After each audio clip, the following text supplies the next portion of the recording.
আহলে বাইত কাকে বলে, আওলাদে রসুল, আলে রসুল আর আহলে বাইত, এইটার মধ্যে যে একটা বিরাট পার্থক্য আছে, এটা কিন্তু আমরা সচরাচর বুঝতে পারি না যে আহলে বাইত কি আর আলে বাইত কি।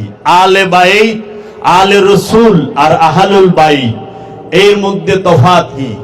আমরা সব এক মনে করি, আসলে সব এক না। পাক পাঞ্জাতন কাহাকে বলে, 12 ইমাম 14 মাসুম কাহাকে বলে, 12 ইমাম 14 মাসুম কারা, পাক পাঞ্জাতন কয়জন নিয়ে গঠিত, পাক পাঞ্জাতন কোথা থেকে আসলেন, কে মনোনীত করলেন, এই বিষয়গুলো সম্পর্কে আমাদের জানা ঘাটতি আছে অধিকাংশ মানুষের। সাউন্ডটা একটু আগের মতো করে দেন, একটু আপ করেন। আমাদের এই পাক পাঞ্জাতন সম্পর্কে ধারণা খুবই কম, কারণ পাক পাঞ্জাতন সম্পর্কে আলোচনা করা হয় না, শুধু ফাজাইলের আলোচনা করা হয়। আমরা খেলাফতের আলোচনা শুনি, কিন্তু আহলে বাইতের আলোচনা, আলে রসুলের আলোচনা শুনি না। আল্লাহর হাবিব গাদিরে খুমে বিদায় হজের পরে 18ই জিলহজ আল্লাহর হাবিব গাদিরে খুমে একটি ভাষণ দান করেন। এই ভাষণের মধ্যে আল্লাহর হাবিব মাওলা আলী আলাইহিস সালাতু ওয়াস সালামকে খলিফা নির্বাচিত করেন, মহানবীর আধ্যাত্ম রাজ্যের খলিফা। এই রাষ্ট্র চালানোর খলিফা না, দেশ চালানোর খলিফা না, আধ্যাত্ম রাজ্যের নূরে মুহাম্মদের যে একমাত্র খলিফা, সে কে? মাওলা আলী। 18ই জিলহজ গাদিরে খুমের মধ্যে মাওলা আলীকে আল্লাহর হাবিব সরকারে দু আলম আবুল কাসেম মুহাম্মদ সাল্লাল্লাহু আলাইহি ওয়াসাল্লাম পাশে দাঁড় করিয়ে সমগ্র সাহাবায়ে কেরামদের সামনে 1,29,000 সাহাবীর সামনে যে শেষ ভাষণটি দান করেন, সেটাকে বলা হয় গাদিরে খুমের ভাষণ। আল্লাহর হাবিব বললেন, হে মানব জাতি, হে আমার সাহাবায়ে কেরাম, হে মানব জাতি, আমি তোমাদের কাছে দুইটা জিনিস রেখে যাচ্ছি, কারণ আমি আমার রবের ডাকে সাড়া দেব, আমি আমার রবের দরবারে তোমাদের থেকে দেহ আমি আড়াল হব। আল্লাহর হাবিব পর্দা করবেন, আল্লাহর হাবিব পর্দা গ্রহণ করার ঠিক 85 থেকে 90 দিন আগে 18ই জিলহজ এই গাদিরে খুমের ভাষণে বলেন, আনা তারাকতুম ফিকুম মুসাকলাইন, আমি তোমাদের কাছে হে মানব জাতি দুইটা ভারী জিনিস রেখে যাইতাছি। এক হচ্ছে কিতাবুল্লাহি ওয়া ইত্রাদাহি, এক হচ্ছে আল্লাহর কিতাব, আর এক হচ্ছে ওয়া ইত্রাদাহি, আমার বংশ। আমার এই বংশ এবং আল্লাহর কিতাব, এই দুইটা জিনিস যদি তোমরা শক্তভাবে, মজবুত ভাবে, দৃঢ়ভাবে ধরে রাখতে পারো, জীবনে হে মানব জাতি পথভ্রষ্ট হবে না, বিপদগামী হবে না, গুমরাহ হবে না, তোমরা কখনোই ধ্বংসের দিকে যাবে না, যদি এই শক্ত করে দুইটা জিনিস ধরে রাখতে পারো। এক হচ্ছে কিতাবুল্লাহি, আর এক হচ্ছে ইত্রাদাহি, আল্লাহর রাসূলের বংশ এবং আল্লাহর রাসূলের যে নূরের কিতাব, সেই কিতাব। এই নূরের কিতাবকে শক্তভাবে, মজবুত ভাবে ধরতে বলেছেন। আল্লাহর হাবিবের নূরের বংশকে, আল্লাহর রাসূলের নূরের বংশকে শক্তভাবে, মজবুত ভাবে আল্লাহর হাবিব ধরে রেখে রাখতে বলেছেন, কারণ মানব জাতি কখনোই গুমরাহ হবে না। এইখানে শুধু মুসলমান জাতিকে উদ্দেশ্য করে বলা হয় নাই, সমগ্র মানব জাতিকে, কারণ মানব জাতির মধ্যে যদি কেউ হেদায়েত চায়, তার হেদায়েতটা আসবে রসুলের আওলাদ থেকে, যারা রসুলের নূরের আওলাদ তাদের থেকে, এবং রসুলের রেখে যাওয়া যে নূরের কিতাব, আল্লাহর দেওয়া যে কিতাব, সেই কিতাব থেকে। এই কিতাব আর ইতরাত, বংশ, দুইটা কখনো আলাদা হয় না। কিতাব আর বংশ সব সময় একসাথে চলে, কারণ কিতাবকে বুঝাইতে গেলে, কিতাবকে শিক্ষা দিতে গেলে বংশ লাগবে, বংশ ছাড়া কিতাব শিক্ষা দেওয়া যায় না, কারণ কিতাবকে বুঝাইতে গেলে বংশ লাগবে। এর জন্য মহানবী মাওলা আলীকে মহানবীর আধ্যাত্ম রাজ্যের, মহানবীর নূরের রাজ্যের, মহানবীর যে রিসালাতের রাজ্য, সেই রাজ্যের খলিফা নির্বাচন করেছেন আল্লাহর হাবিব নিজে, যে আমি আলীকে আমার একমাত্র খলিফা নির্বাচিত করলাম। তাই আল্লাহর হাবিব বলছেন, মান কুনতু মাওলাহু ফাহাযা আলিউন মাওলাহু, আমি যার মাওলা আলীও তার মাওলা। এই দেহের মধ্যে আলীর মূল্য যতখানি, এই দেহের মধ্যে মাথার মূল্য যতখানি, আমার কাছে আলীর মূল্য ততখানি। এই দেহের মধ্যে প্রাণের মূল্য যতখানি, আমার কাছে আলীর মূল্য ততখানি। সমস্ত সাহাবায়ে কেরামদেরকে জিজ্ঞেস করলেন, ও আমার সাহাবারা, ও আমার সঙ্গীরা, তোমরা শুনিয়া রাখো, তোমরা জানিয়া রাখো, তোমরা একটি সাক্ষী দাও। সেইটি কি? যে আমি কি তোমাদের জান থেকে প্রিয় নই? আমি কি তোমাদের জান থেকে প্রিয় নই? সবাই এক কণ্ঠে বললেন, কালু বালা ইয়া রাসূলুল্লাহ, হে আল্লাহর হাবিব। এই ইটা বন্ধ হয়ে গেছে, সাউন্ডটা ঠিক করেন। হে আল্লাহর হাবিব, নিশ্চয় আপনি আমাদের জীবন থেকে প্রিয়, আপনি আমাদের জান থেকে প্রিয়। তখন বললেন, দেখো আমি আমার এই যে রিসালাতের, এই বেলায়েতের, এই আধ্যাত্ম রাজ্যের, এই আবদিয়াতের যে একমাত্র খলিফা, এই মাওলা আলীকে আল্লাহর হাবিব দাঁড় করিয়ে গেলেন, আল্লাহর হাবিব রেখে গেলেন। আর আমরা যা তো খলিফা দেখি, সমস্ত খলিফা কিন্তু মানুষ থেকে নির্বাচিত, মানুষ থেকে নির্বাচিত। রাসূল সাল্লাল্লাহু আলাইহি ওয়াসাল্লাম ওফাতের আগে গাদিরে খুমে মাওলা আলীকে খলিফা বানাইছে তার আধ্যাত্ম রাজ্যে। আর রাসূল সাল্লাল্লাহু আলাইহি ওয়াসাল্লামের ওফাতের পরে আরবের কুরাইশরা, মক্কার কুরাইশরা, মক্কার যে আরবের যত লোকজন, যত গোত্র ছিল এই মক্কা এবং মদিনা, তাহারা মিলে মা হযরত আবু বকর সিদ্দিক রাদিয়াল্লাহু তাআলা আনহুকে মসনদের খলিফা বানাইছে। হযরত ওমরকে আল্লাহর রাসূল খলিফা নির্বাচিত করে নাই, জনগণ করেছে। হযরত উসমান রাদিয়াল্লাহু তাআলা আনহুকে সাহাবায়ে কেরামরা এবং জনগণ খলিফা নির্বাচিত করেছে। কিন্তু মাওলা আলী আলাইহিস সালাতু ওয়াস সালামকে খলিফা নির্বাচিত করেছেন স্বয়ং আল্লাহর রাসূল। সাউন্ডটা একটু বাড়ান। স্বয়ং আল্লাহর রাসূল কাকে খলিফা নির্বাচিত করলো? মাওলা আলীকে। আর জনগণ কাকে খলিফা নির্বাচিত করলো? জনগণ হযরত আবু বকর সিদ্দিককে খলিফা নির্বাচিত করলো দেশ চালানোর জন্য, ওই রাষ্ট্রটা চালানোর জন্য, মক্কা মদিনা শাসন করার জন্য। কিন্তু দিলের রাজ্য শাসন করার জন্য আল্লাহর হাবিব মাওলা আলীকে নির্বাচন করলেন। কারণ দিলের ময়লা, হৃদয়, কাবার মূর্তি ভাঙতে গেলে মাওলা আলী লাগবে। কাবার মূর্তি সরাইছে মহানবী কারে নিয়া? মাওলা আলীকে নিয়া। মাওলা আলীকে নিয়ে কাবা ঘরের ভিতরে 360টি মূর্তি, সমস্ত মূর্তি আল্লাহর হাবিব সরাইছে। আল্লাহর হাবিবের কাছে যে মাওলা আলীর মর্যাদা কতখানি, সেটা মহানবীর জীবনের কর্মের থেকে দেখলে আমরা বুঝতে পারি। আমরা অনেকেই শুনছি, হয়তো ওইভাবে খেয়াল করি নাই। মহানবী সর্বপ্রথম ওফাতে, মহানবী আবির্ভাবের পরে, মহানবীর আবির্ভাবের আগে মহানবীর পিতা ইন্তেকাল করেন, আবির্ভাবের পরে মাতা ইন্তেকাল করেন। মহানবী লালিত পালিত হন মাওলা আলীর বাবার কাছে 8 বছর বয়স থেকে 25 বছর বয়স পর্যন্ত। পৃথিবীর বুকে মহানবীর সাথে সবচেয়ে বেশি সময় যদি মহানবীর সোহবতে কেউ থাকে, অতপ্রত ভাবে বেলায়েতের ডিক্লিয়ারের আগে, রিসালাতের ডিক্লিয়ারের আগে, নবুয়তের প্রকাশের আগে, সে হচ্ছে মাওলা আলী। আগে এবং পরে 33 বছর আল্লাহর হাবিবের সাথে সোহবতে ছিলেন মাওলা আলী। দুনিয়াতে কোনো ব্যক্তি মহানবীর সাথে 33 বছর সোহবতে ছিলেন না, একমাত্র মাওলা আলী ছিলেন। দ্বিতীয় সবচেয়ে বেশি সোহবতে ছিলেন, মহানবীর নিকটে ছিলেন মা খাদিজাতুল কুবরা 27 বছর। তারপরে মহানবী যখন নবুয়ত ডিক্লেয়ার করলেন, রিসালাতের প্রকাশ করলেন 40 বছর বয়সে, তখন থেকে সাহাবায়ে কেরাম আসলো। সাহাবারা মানুষ আইসা মহানবীর কাছে মুরিদ হইল, ঈমান আনলো, মুরিদ হইয়া মহানবীর কাছে তাহারা মহানবীর কাছ থেকে সালাত, সিয়াম, হজ, কুরবানি, যাকাত সব শিক্ষা গ্রহণ করলো।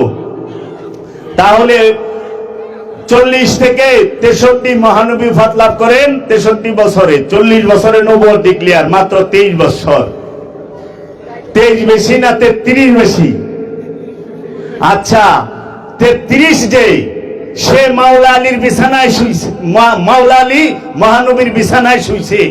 মহানবীর ঘরে যে খাবার পাক হইছে, ওই মহানবীর ঘরের যে খাবার রান্না করছে সে কে? মা খাদিজা। খাইতেছে কে? স্বয়ং সরকারে দো আলম মহানবী। খাচ্ছে কে? মুশকিল কুশা মাওলা আলী। খাচ্ছে কে? খাতুনে জান্নাত মা ফাতেমাতুজ জাহরা। খাচ্ছে কে? মালকা আরবিয়া মা খাদিজাতুল কুবরা। খাচ্ছে কে? ইমামে হাসান, ইমামে হুসাইন আলাইহিস সালাতু ওয়াস সালাম, যারা জান্নাতের সরদার। জান্নাতের সরদার কে? যুবকদের মাওলা হাসান, মাওলা হুসাইন। আলেম সমাজ জুমার নামাজের খুতবায় পড়ে আল হাসান ওয়াল হুসাইন শাবাব আহলিল জান্নাহ। এই আল হাসান ওয়াল হুসাইন এবং এই হুসাইন তারা হচ্ছে জান্নাতের সরদার। ওয়া ফাতেমাতু সাইয়্যিদাতুন নিসা, মা ফাতেমা হচ্ছে জান্নাতের সরদারিনী। আর জান্নাতের মালিক কে? মহানবী। মহানবী 10 জনকে যদি আশারায়ে মুবাশশারাকে ধরা হয়, 10 জনকে তো জান্নাত দান করছে। তাই দান কে করতে পারে? যে মালিক সে। তে মহানবী জান্নাতের মালিক।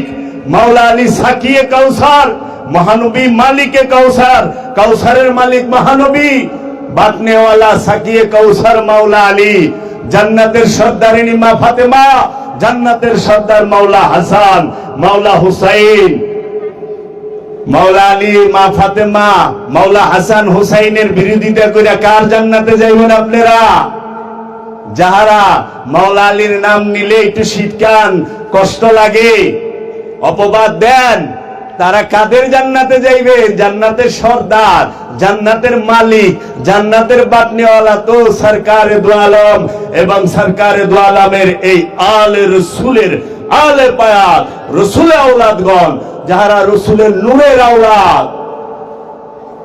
কেমন সেই নম্বর, কেমন সেই খানার ঘর যেইখানে আল্লাহর হাবিব খাচ্ছে, যেইখানে আল্লাহর রসুল খাচ্ছে, যেইখানে আল্লাহর আব্দুহু খাচ্ছে, যেইখানে আব্দিয়াত খাচ্ছে, রেসালাত, বেলায়াত সমস্ত কিছু এইখানে। ইমামাত, মাওলা আলী ইমাম, মাওলা হাসান ইমাম, মাওলা হুসাইন ইমাম, সমস্ত ইমামগণ খাচ্ছে।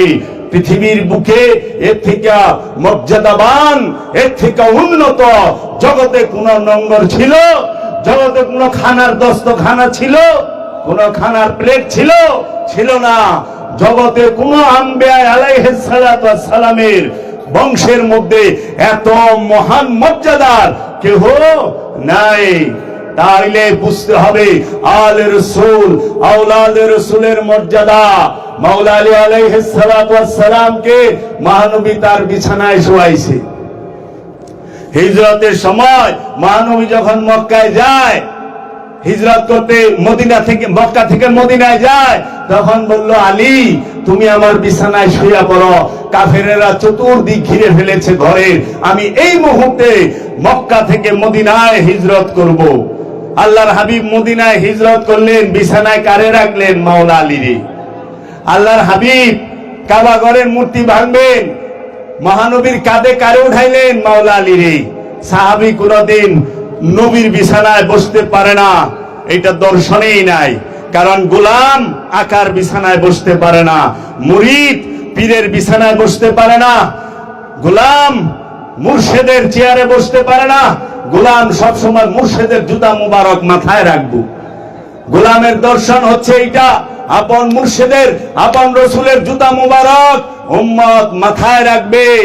উম্মত কোনদিন রসুলের আসনে, রসুলের বিছানায় বসে না। যে বসবে সেই বেদক, সেই হালাক হবে। এর জন্য দেখেন আওলাদ বসতে পারছে, মাওলা আলী হচ্ছে আওলাদ, আওলাদ হইয়া মহানবীর বিছানায় শুইছে। হযরত আবু বকর সিদ্দিক রে নিয়া মক্কা থেকে মদিনায় হিজরত করছে, যে আবু বকর আমার সামান নাও। আমানত আল্লাহর হাবিব কাকে দিয়েছে? আমানত দিয়েছে মাওলা আলীর কাছে।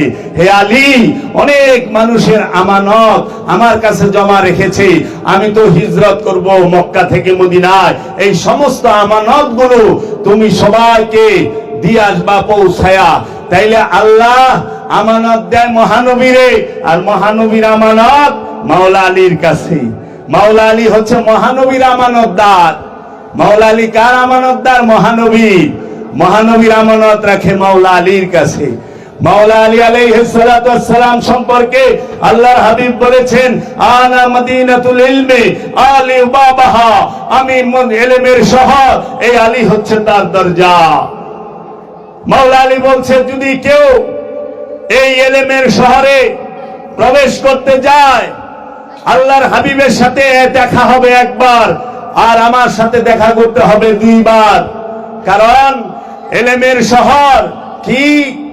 মাওলা মুহাম্মদ সাল্লাল্লাহু আলাইহি ওয়াসাল্লাম, আর ওই শহরের একমাত্র দরজা মাওলা আলী আলাইহিস সালাতু ওয়াস সালাম। কারণ শহরে প্রবেশ করতে গেলে দরজা দিয়া প্রবেশ করতে হয়, বাইরেতে গেলেও দরজা দিয়া। আল্লাহর হাবিবের সাথে একবার দেখা হইলে মাওলা আলীর সাথে দুইবার করতে হবে দেখা। মাওলা আলী ছাড়া আধ্যাত্মবাদে যাওয়ার কোন রাস্তা নাই। মাওলা আলী ছাড়া কলবকে পরিষ্কার করার কোন রাস্তা নাই। কেন? মাওলা আলীকে একমাত্র মহানবী খলিফা ঘোষণা করেছেন। আর আল্লাহর হাবিব বলেছেন কুরআনুল মাজিদের মধ্যে, যে আল্লাহর হাবিবের বাণী হচ্ছে কোরআন। সূরা তাকবীরে পড়বেন 14 নম্বর আয়াতে, ইন্নাহু লা কাউলুন রাসূলিন কারীম, নিঃসন্দেহে কোরআন হচ্ছে সম্মানিত রাসূলের বাণী। আরেকটা সূরার মধ্যে 69 নম্বর সূরা 40 নম্বর আয়াত আল্লাহ বলতেছে, ইন্নাহু লা কাউলুন রাসূলিন কারীম, নিঃসন্দেহে এই কোরআন হচ্ছে সম্মানিত রাসূলের বাণী। আল্লাহর হাবিব বলতেছেন, আউয়ালুনা মুহাম্মদ, আখিরুনা মুহাম্মদ, আওসাতুনা মুহাম্মদ, আউয়ালুনা মুহাম্মদ, আওসাতুনা মুহাম্মদ, আখিরুনা মুহাম্মদ, কুল্লানা মুহাম্মদ। আদি তো আমরা মুহাম্মদ, মধ্যখানে আমরা মুহাম্মদ, শেষও আমরা মুহাম্মদ, সর্বকালে আমরা মুহাম্মদ। এর জন্য আল্লাহর হাবিব সে একমাত্র আধ্যাত্ম রাজ্যের খলিফা বানিয়ে গেছেন মাওলা আলীকে। মাওলা আলী এই দেশ শাসন করার লেগে সারা পৃথিবীর মধ্যে সৌদি আরব হলে একটা দেশ, জাজিরাতুল আরব হলে একটাই, এই দেশের হেজাজে মক্কা, হেজাজে মদিনা, চাই হেজাজে আকদাস, এইটুক শাসন করার লেগা এই কুল কায়নাতের বাদশাহ, যিনি কুল কায়নাতের রহমত, রাহমাতাল লিল আলামিন, তিনি মাওলা আলীকে খলিফা নির্বাচিত করে নাই। মাওলা আলী হচ্ছে কুল কায়নাতের মাওলা। আল্লাহ রাব্বুল আলামিন সমস্ত আলমের রব, সমস্ত আলমের রহমত হচ্ছে রাহমাতাল লিল আলামিন মহানবী, আর সমস্ত আলমের মাওলা হচ্ছে মাওলা আলী। যে মাওলা আলীর ঘরে থেকে সমস্ত ওলি আসছে, যে মাওলা আলীর ঘরে থেকে আসছে ওয়াইস আল কারনি, যিনি মহানবীর সাহাবী এবং মাওলা আলীর আশিক। এই ওয়াইস আল কারনি তিনি মহানবী মাওলা আলীর সাথে সিফিনের যুদ্ধে শাহাদাত বরণ করেন। আমির মুআবিয়া এক কুবে দুই টুকরা করে এই ওয়াইস আল কারনিকে। ওয়াইস আল কারনি যার সাথে, সে হক না অন্যরা হক। ওয়াইস আল কারনি বাবা হযরত সালমান ফারসি মাওলা আলীর সাথে, ওয়াইস আল কারনি মাওলা আলীর সাথে। মাওলা আলীর ঘরের থেকে তার গোলামের ওলির যে দরজা বের হয়, হযরত হাসান বসরি, হযরত হাসান বসরি হচ্ছেন মাওলা আলীর খলিফা। হাসান বসরির খলিফা হচ্ছে মা রাবিয়া বসরি।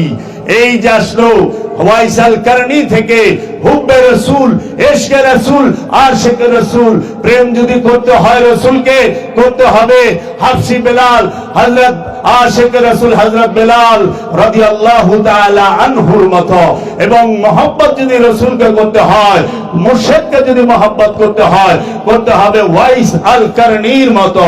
ওয়াইস আল কারনির মতো মহব্বত না করলে কোনদিন মুমিন হওয়া যাবে না, কোনদিন রাসূলের আশিক হওয়া যাবে না। এই ওয়াইস আল কারনি তিনি এবং হযরত হাসান বসরি আসলো খেলাফতের দিকে, আর আওলাদের দিকে মাওলা হাসান, ইমাম হাসান আলাইহিস সালাতু ওয়াস সালাম, ইমাম মাওলা হুসাইন আলাইহিস সালাতু ওয়াস সালাম। এই মাওলা হাসান আলাইহিস সালাতু ওয়াস সালাম এবং মাওলা হুসাইন আলাইহিস সালাতু ওয়াস সালামের ঘর থেকে আসলেন সমস্ত ওলি আল্লাহরা। সমস্ত ওলি আল্লাহরা আসছে কার ঘর থেকে? মাওলা হাসান আলাইহিস সালাতু ওয়াস সালাম এবং মাওলা হুসাইনের ঘর থেকে।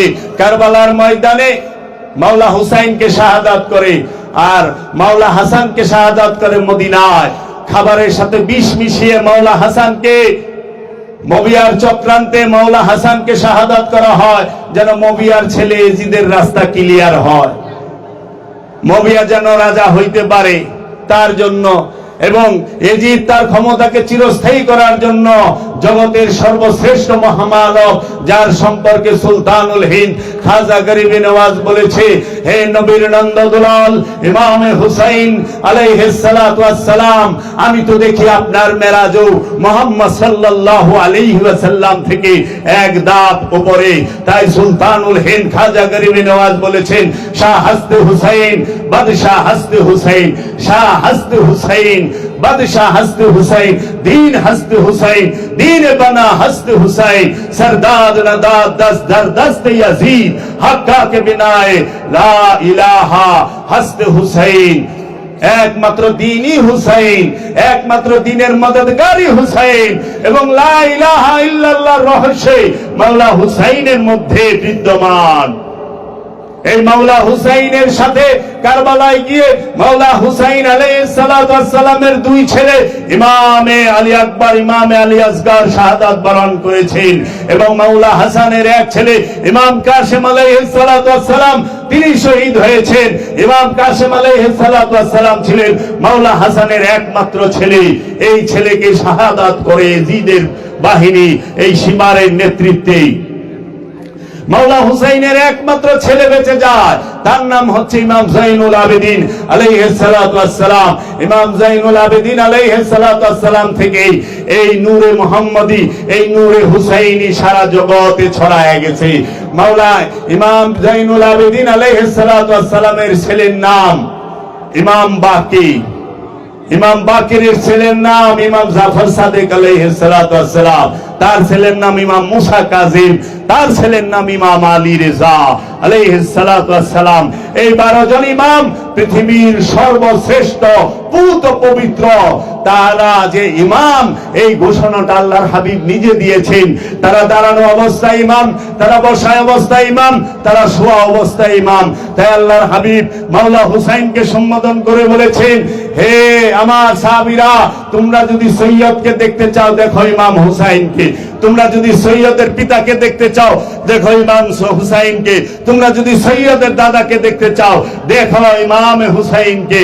আল্লাহর হাবিব বলেছেন, আল হুসাইনু মিন্নি ওয়া আনা মিনাল হুসাইন, আমি এই হুসাইন হতে আসছি আর এই হুসাইন আমার থেকে আসছে। ইমাম হুসাইন আলাইহিস সালাতু ওয়াস সালাম হচ্ছে আল্লাহর হাবিবের রহস্য, আর আল্লাহর হাবিব হচ্ছে ইমাম হুসাইন আলাইহিস সালাতু ওয়াস সালামের রহস্য। এবং মহানবী তার রহস্য জগতের, তার রিসালাতের, তার উবুদিয়াতের সর্বশ্রেষ্ঠ মুকুটটি, সর্বশ্রেষ্ঠ তাজটি মাথায় পরিয়ে দিয়েছেন ইমাম হুসাইন আলাইহিস সালাতু ওয়াস সালামের। এই মাওলা আলীর ঘর থেকে কাদরি এসেছে। যারা বলে আমি কাদরিয়া তরিকার, কাদরিয়া তরিকার যত পীর মাশায়েখ সবাই কার ঘর থেকে আসছে? মাওলা হাসানের ঘর থেকে। মাওলা হাসান ছেলে, বড় ছেলে মাওলা আলীর ঘর থেকে আসছে। কি? ইয়া গৌসে পাক আব্দুল কাদের জিলানী আলাইহিস সালাতু ওয়াস সালাম। এই কাদরিয়া তরিকা আসছে মাওলা আলীর ঘর থেকে। হাজা হাবিবুল্লাহ মাতা ফি হুব্বুল্লাহ শাহেন শাহ ওলি আফতাব ওলি সুলতানুল হিন্দ খাজা গরিব নওয়াজ খাজা বাবা এসেছে মাওলা হুসাইনের ঘর থেকে, মাওলা আলীর ঘর থেকে। কাদরি আলীর ঘর থেকে, চিশতি আলীর ঘর থেকে, সরওয়ার্দি আলীর ঘর থেকে, ওয়াইসি আলীর ঘর থেকে, নকশবন্দি, মুজাদ্দিদি মাওলা আলীর ঘর থেকে আসছে না। চিশতিয়া নিজামিয়া মাওলা আলীর ঘর থেকে, চিশতিয়া সরওয়ার্দিয়া মাওলা আলীর ঘর থেকে। এই সমস্ত ওলি আল্লাহরা পৃথিবীতে যারা এসেছে তারা সবাই মাওলা আলীর ঘর থেকে। মাওলা আলীর শান মান যদি কেউ জানতে চায়, সে যেন এই বাংলার জমিনে যে শুয়ে আছে বাবা শাহজালালের দিকে তাকায়। বাবা শাহজালালের বাবার বাবা হচ্ছে মাওলা আলী, বাবা শাহপরানের বাবার বাবা হচ্ছে মাওলা আলী, বাবা সুরেশ্বরীর বাবার বাবা হচ্ছে মাওলা আলী, আমার মুর্শিদ বাবা জাহাঙ্গীরের বাবার বাবা হচ্ছে মাওলা আলী, নিজামুদ্দিন আউলিয়ার বাবার বাবা মাওলা আলী, বাবা আমির খসরুর বাবার বাবা মাওলা আলী, বোয়ালি শাহ কালান্দারের বাবার বাবা মাওলা আলী, বাবা আলাদিন কালিয়ার সাবেরির বাবার বাবা মাওলা আলী। বোয়ালি শাহ কালান্দার, বাবা আলাদিন কালিয়ার সাবেরি এবং বাবা নিজামুদ্দিন আউলিয়ার পীর বাবা শেখ ফরিদের বাবার বাবা মাওলা আলী, বাবা শেখ ফরিদের পীর বাবা কুতুবউদ্দিন বখতিয়ার কাকি, উনার বাবার বাবা হচ্ছে মাওলা আলী। বাবা কুতুবউদ্দিন বখতিয়ার কাকির পীর সুলতানুল হিন্দ খাজা গরিবে নওয়াজ মাইনুদ্দিন চিশতি আজমিরি আলাইহিস সালাতু ওয়াস সালামের বাবার বাবা হচ্ছে মাওলা আলী। হাজী শরীফ জিন্দানা খাজা উসমান হারুনি বাক্কা মওদুদ চিশতি আলাইহিস সালাতু ওয়াস সালামের বাবার বাবা হচ্ছে মাওলা আলী। গাউসে পাক আব্দুল কাদের জিলানী আলাইহিস সালাতু ওয়াস সালামের বাবার বাবা হচ্ছে মাওলা আলী। জুনাইদ বাগদাদির বাবার বাবা মাওলা আলী। হযরত শররি শক্তির বাবার বাবা মাওলা আলী। ইমামুল আউলিয়া বাজিদ বুস্তামির বাবার বাবা মাওলা আলী। তোমরা বুঝতে পারো বাবা মাওলা আলীর বাবাকে? মাওলা আলী কাদের বাবা?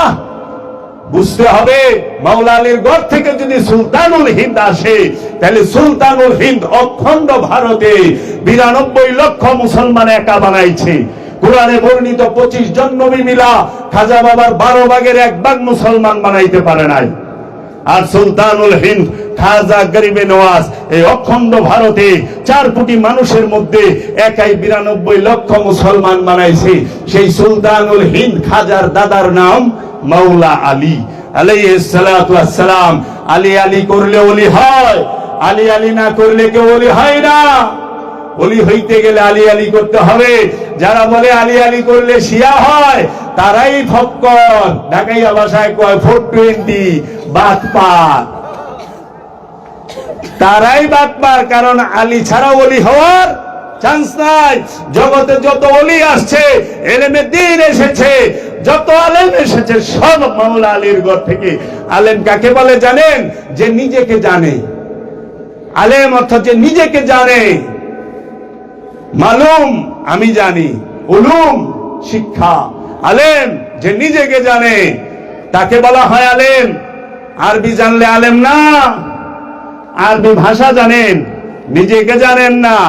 এর জন্য মহানবী সাহাবীদের মধ্যে আলেমের বোঝাই ছিল, কারণ অধিকাংশ সাহাবী নিজেরে জানছে। আরবি ভাষা অত জানতো না, লেখাপড়া জানতো না, কিন্তু আলেম ছিল। আলেমের মিনিং দুইটা, একটা মেজাজি আলেম, একটা হাকিকি আলেম। আলেম যে নিজেকে জানে সে হইল হাকিকি আলেম, আর যে আরবি জানে সে হইল মেজাজি আলেম। এই যে আমরা কই না মৌলবী সাহেব, মৌলবী কই না, মৌলবী মানে কি? মাওলানা সদা প্রভু। মৌলবী মানে যে মাওলানা রে লইয়া সবসময় থাকে, হ্যাঁ হইল মৌলবী। অনেক উঁচু অর্থ। মৌলবী তাকে বলা হয় যে আল্লাহওয়ালা, তাকে মৌলবী কয়। আমরা আরবি জানলেই মৌলবী হয়ে গেছি। আল্লাহর খবর থাক চাই না থাক, আল্লাহর হাবিবের কোরআন পড়ে আল্লাহর হাবিবের বংশের বিরোধিতা করে, আল্লাহর হাবিবের হাদিস পড়ে আল্লাহর হাবিবের বংশের বিরোধিতা করে। আল্লাহর হাবিব কোরআন দিয়েছেন, সেই কোরআনের প্রকাশকে ঘটাইছে এই অখণ্ড ভারতে আল্লাহর হাবিবের বংশ, আল্লাহর ওলিরা। আল্লাহর ওলিরা মাওলানা জালালউদ্দিন রুমি, তার পীর বাবা শামসে তাবরিজ, হুজ্জাতুল ইসলাম ইমাম গজ্জালি, তার পীরের নাম বাবা আবু আলী ফরমাদি। এই আবু আলী ফরমাদি তিনি তুতলা ছিলেন, কিন্তু তার মুরিদ হল ইমাম গজ্জালি। আবু আলী ফরমাদি লেখাপড়া জানতেন না, জাগতিক লেখাপড়া তিনি জানতেন না, কিন্তু তার কাছে বাহারুল উলুম, যে এলেমের জ্ঞানের সাগর, হুজ্জাতুল ইসলাম ইমাম গাজ্জালি মুরিদ হয়েছে। ইউরোপ আমেরিকার দার্শনিকরা বলেছেন 5000 বছরের ইতিহাসে এত বড় আলেম জন্মায় নাই, আর জন্মাবে কিনা সন্দেহ। তার নাম হচ্ছে মাওলানা জালালউদ্দিন রুমি, যার কিতাব ইউরোপ আমেরিকা সমস্ত এই বিশ্বের মধ্যে সবচেয়ে বেশি চলে, সেই মাসনবী। এই মাওলানা জালালউদ্দিন রুমি তিনিও মুরিদ হয়েছেন বাবা শামসের তাবরিজের কাছে। বাবা শামসের তাবরিজ লেখাপড়া জানতো না, তিনি একদম নিরক্ষর ছিলেন। তাহলে কে মুরিদ হইল? মাওলানা জালালউদ্দিন রুমি। মাওলানা জালালউদ্দিন রুমি থেকে বড় আলেম অহন্তির আমাদের দেশে হয় নাই। আমাদের দেশে তো ডক্টরেট করার আরবিতে কোনো প্রতিষ্ঠানই নাই, কিন্তু ডক্টর দিয়া বাংলাদেশে বুঝাই। ডক্টরেট করতে গেলে লাগবে আজহার ইউনিভার্সিটিতে অথবা মদিনা ইউনিভার্সিটিতে। বাংলাদেশের পিএইচডি করার আরবিক কোনো প্রতিষ্ঠানই নাই, অথচ বাংলাদেশে ডক্টরে শেষ নাই, পুরো খালি ডক্টর আর ডক্টর, বুঝি না কিছু।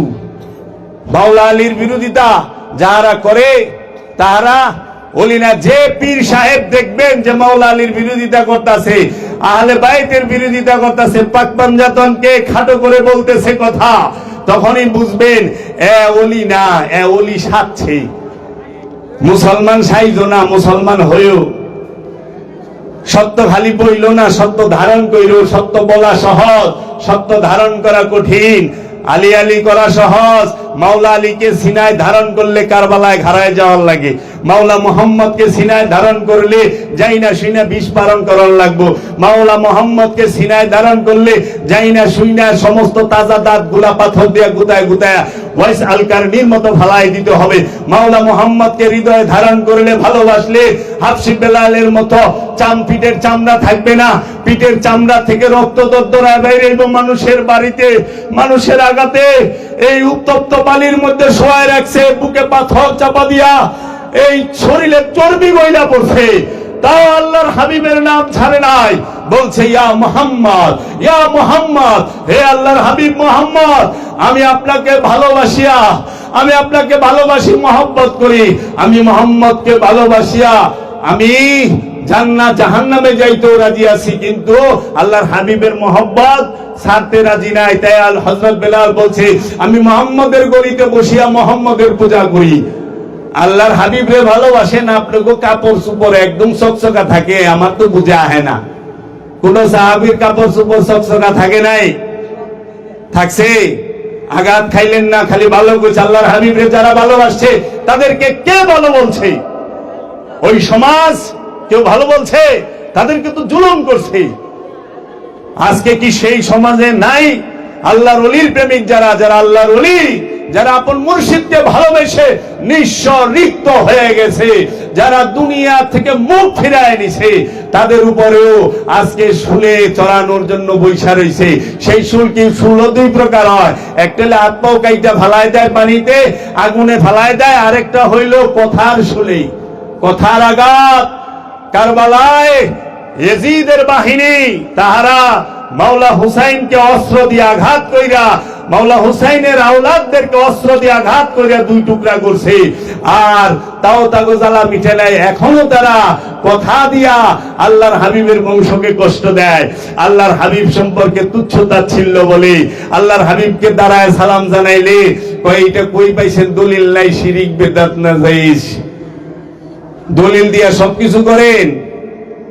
জাম্বুরা তাল বা গুণ ইগিনা যে খান, দলিল কু? দলিল আছে? নাই। পাঞ্জাবি রুমাল ভরেন, দলিল নাই তো। দলিল ছাড়া সবকিছু দলিল থাকে না। প্রেমের দলিল হয়। আপনি আপনার সন্তানকে কতখানি ভালোবাসেন দলিল দিয়ে পারবেন? আপনার স্ত্রীকে আপনি কতটুকু ভালোবাসেন দলিল দিতে পারবেন? আপনি আল্লাহকে কতটুকু ভালোবাসেন দলিল দিতে পারবেন? না। সবকিছুর দলিল হয় না বাবা। যেগুলো অতি গোপন তার দলিলই নাই।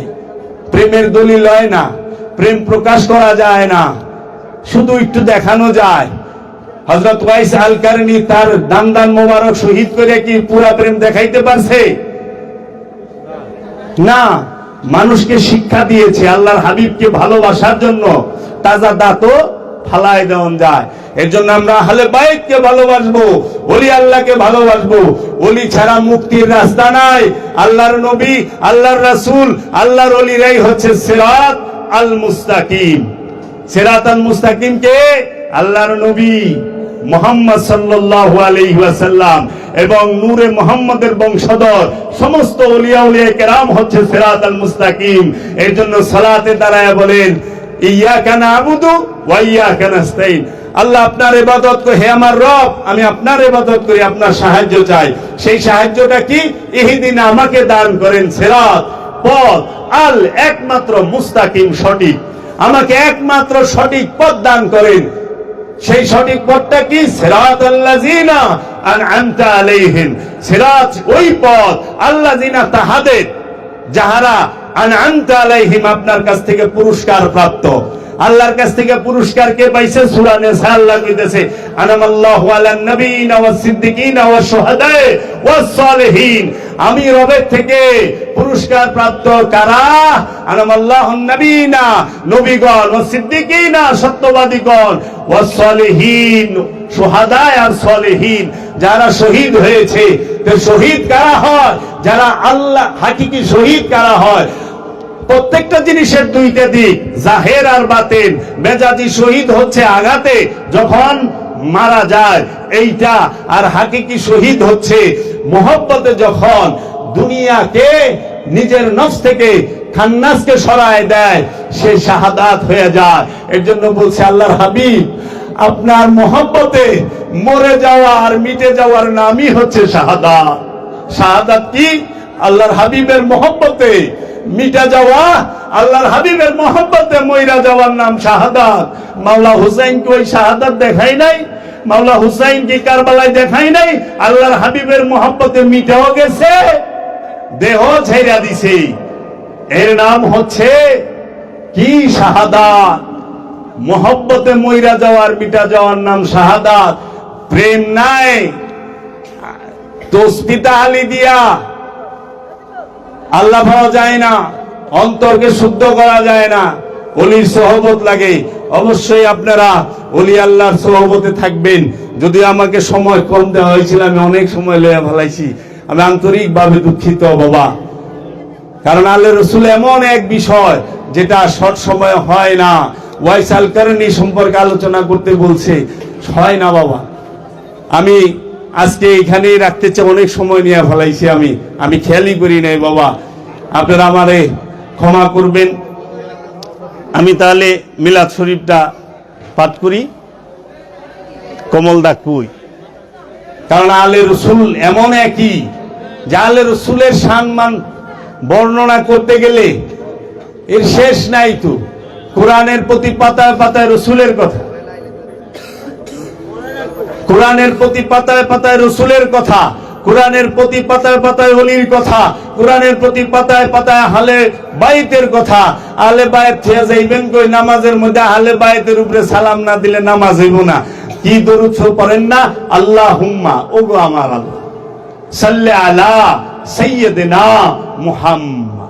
সাল্লি আলা, সাল্লি শব্দের অর্থ কি? সংযোগ, যোগাযোগ। আলা উপরে, সাইয়্যিদিনা আমাদের যে নেতা মুহাম্মদ, মহানবী হচ্ছে আমাদের নেতা, মুহাম্মদ সাল্লাল্লাহু আলাইহি ওয়াসাল্লাম হচ্ছে আমাদের নেতা।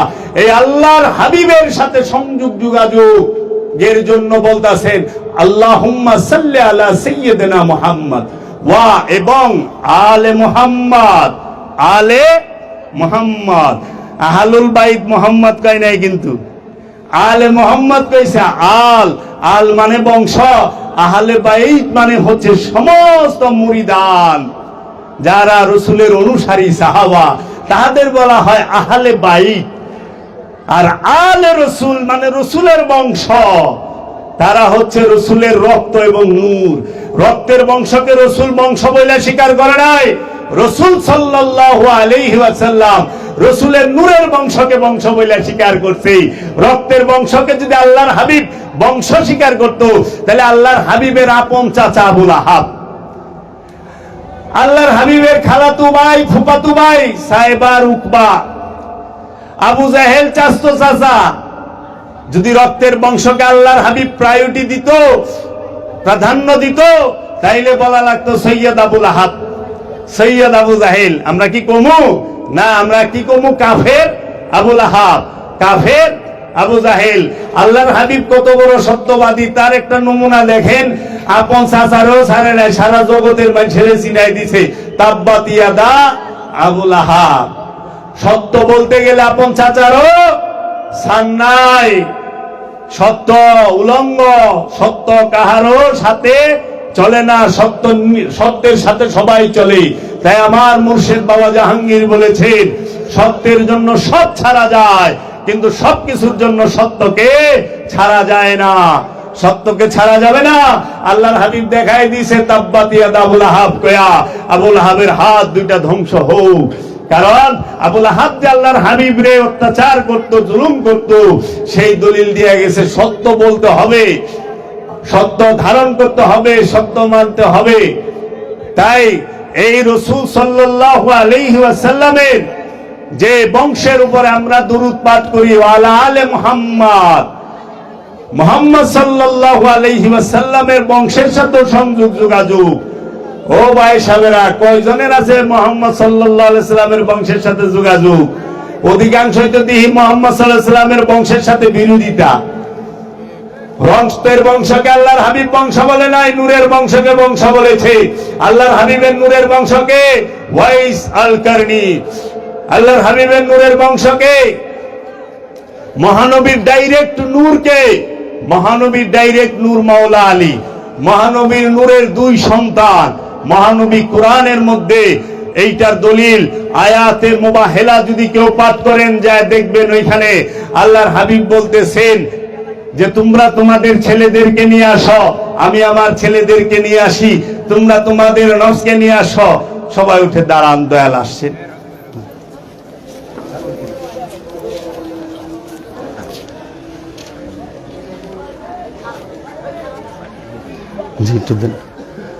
আমরা একটু দরুদ পড়ি। আল্লাহুম্মা সাল্লি আলা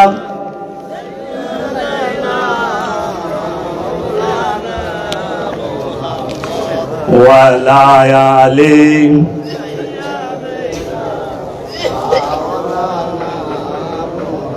আল্লাহুম্মা সাল্লি আলা সাইয়্যিদিনা মাওলানা মুহাম্মদ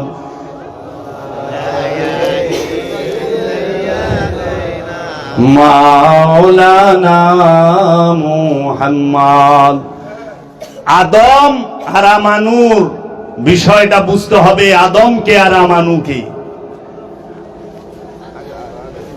মুমিন আর আমানুর বিষয় বুঝতে হবে। মুমিনকে আর আমানুকে,